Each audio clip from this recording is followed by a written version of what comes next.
Hello, everyone, and welcome back to Chasing Psychological Safety.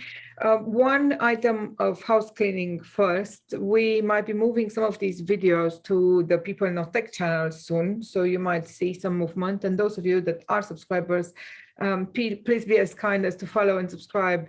If the new PNT channel shows up as well, you're probably going to get a link to it, or I'll make sure that we get a description to it in the actual description of this video. So with that out of the way, the topic today is a little bit punchy, and we're aware that not everyone is going to see eye to eye with this. But what we're going to talk to you about is the fact that we are now at a maturity level, considering the topic of psychological safety, that we haven't been before. We feel like if you've been with us through some of this journey of raising awareness and explaining why it's important and showing how everyone from Google to the digitally native to the smarter incumbents to the scale-ups these days are putting the people work first and focusing on teams and psychological safety. So if you have been with us through this journey, then you know that we are all about practical advice and doing something, which is why today's topic is really punchy, because as with yesterday's article, we'll be honest and say none of this does happen at an individual level. None of this can be affected by a leader alone. None of this can be affected by the organization, however mythical of a structure that is. So whenever we hear advice that's about the individual or the organization, it's nice. It's a good start to talk about psychological safety, but it isn't anything but nice and a good start. It is not something that's going to change the dynamic of your team.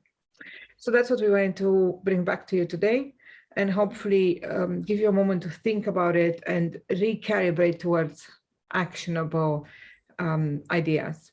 Yeah, absolutely. I think what we find is that there is a lot of talk around psychological safety, and some of that talk starts off with the conversation of, well, the organization isn't making us psychologically safe. And as we've just said, that's a fallacy. The organization isn't going to be the thing that is psychologically safe or creates or provides that for you. We also hear a lot of, the leader needs to lead and be vulnerable in order for us to become psychologically safe. And yes, that is absolutely a step in the process, but we need to push those aside and realize and know that psychological safety is a group behavioral norm. It's for and lives in the team. So that's where the magic happens, within the team itself. So talking about the organization and the leader is really tinkering at the edges.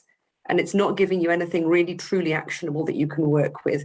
In order to establish psychological safety, to understand it, to see if it exists in your team, to see what the levels are like, you need to be understanding and working on how much the team engage with each other, how much they trust each other, how much they lean on each other, and what their level of interdependence is, how open their conversations are, what the level of vulnerability is in the team itself.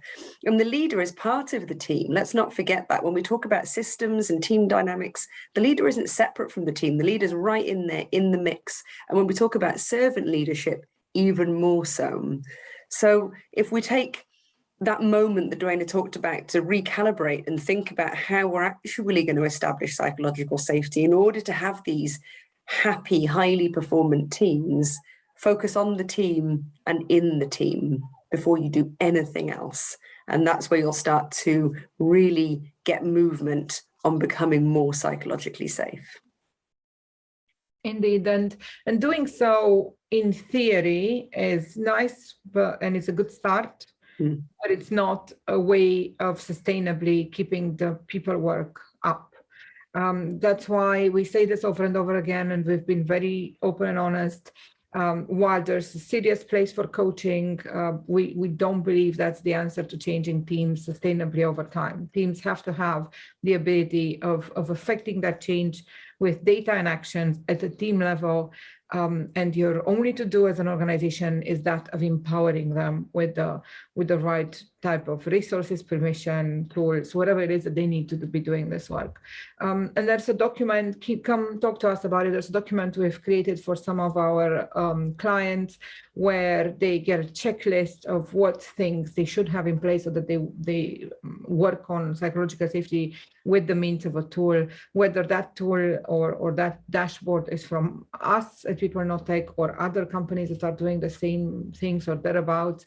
It doesn't really matter, but what matters is that that they have that type of tooling, that they have that type of help, that their teams are able to actually get this moment of CBT, as we call it, of cognitive behavioral therapy, and fix the way that their own dynamic works, instead of looking at an inspirational talk about how the organization's culture is going to change, or even instead of seeing a model of vulnerability from the leader over and over again as a theater and not as an embedded to-do of everyone's life. So thank you so much for listening to us. Do something practical and actionable. Find the way to empower your teams and watch them grow and be happy.